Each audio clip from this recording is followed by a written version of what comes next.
आमचं म्हणणं तेच होतं की ज्यावेळी 24 एप्रिलच्या महासभेमध्ये प्रशासनाने प्रस्ताव आणलेला चांगला प्रस्ताव होता की महिला बचत गटांना हे काम मिळावं, जेणेकरून ते वेळेवर मिळेल आणि चांगल्या क्वालिटीचं काम मिळेल आणि महिलांना रोजगार मिळेल.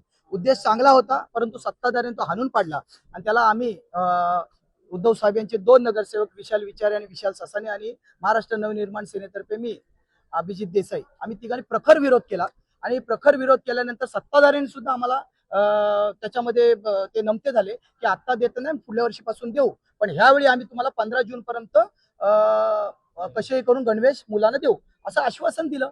आज 15 जूनला शाळा चालू झालेल्या आहेत, आज 4 दिवस होऊन गेलेले आहेत, पण तो गणवेशाचा पत्ता नाही. आणि काल ज्यावेळी आम्ही महापालिकेत आलो त्यावेळी पहिलाच विषय नामांतराचा होता. त्या संदर्भात आम्ही बोललो की विषय काय आहे, की लोकांचे प्रश्न काय, पाण्याचा प्रश्न गंभीर आहे, विजेचा प्रश्न गंभीर आहे, मुलांना पालिका शाळांचा प्रश्न गंभीर आहे आणि तुम्हाला मुलांना साधं गणवेश देता येत नाही.